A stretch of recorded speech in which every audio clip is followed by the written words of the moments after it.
Jon Bruyn, plant doctor from Moana Nursery, and we're here to talk about roses and winter care.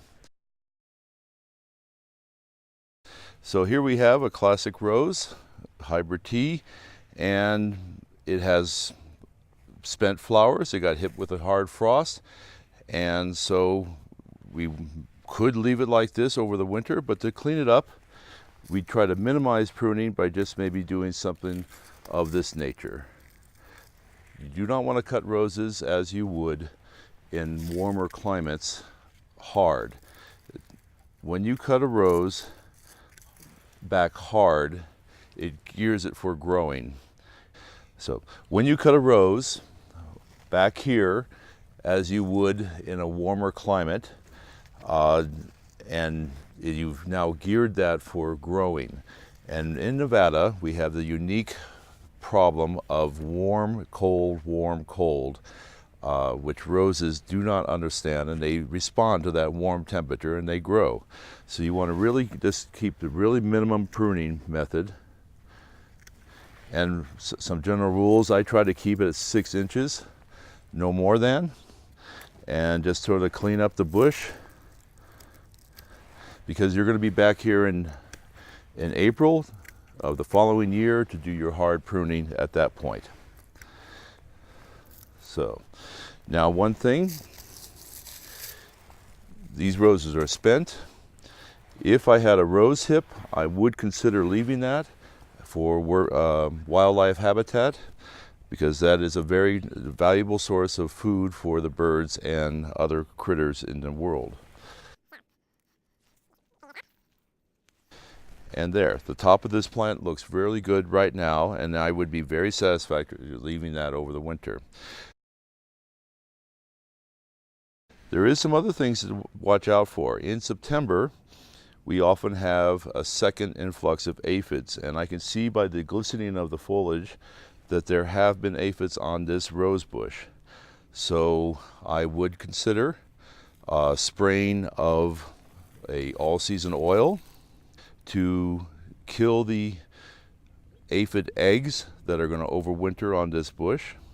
And I'd again repeat that in February, March of the following year, just as a precaution.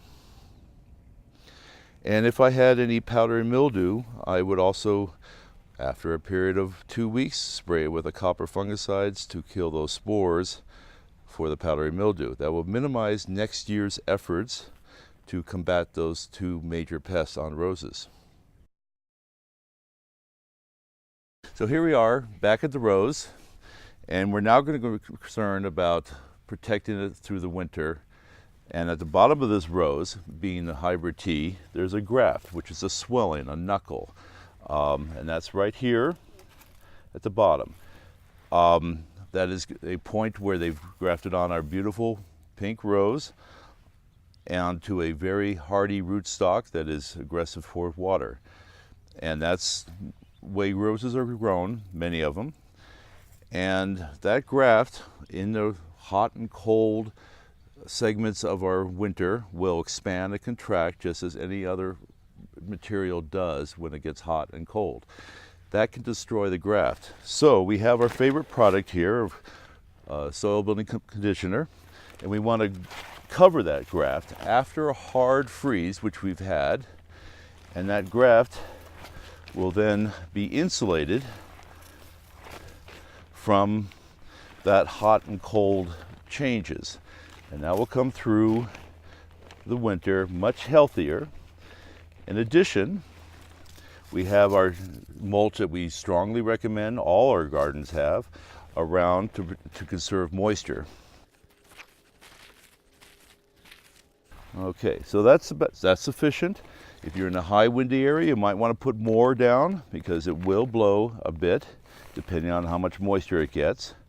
In the spring, around the time we do the pruning, early April, we're going to brush all this off or blow it off, and it will blow over here or there, and it will be great for your soil. So you're not wasting any of this product, and you'll have a good, healthy rose for the oncoming year. So here we have a shrub rose, very easy to care for, very much been bred for immunity to aphids and disease problems, and there's not a significant graft at the bottom. So you don't have to cover the graft on this. It's often difficult to get the compost out, but mulching, as we do recommend on all plants, would benefit this rose. So these are suckers, and with roses, they often, because of that hardy, viable rootstock that they're grafted onto, can pop up and grow a little bit. And of course, we get busy with our lives and we don't see them. This is a great time to do it. You can prune these at any point, and you just cut them off. And remove them.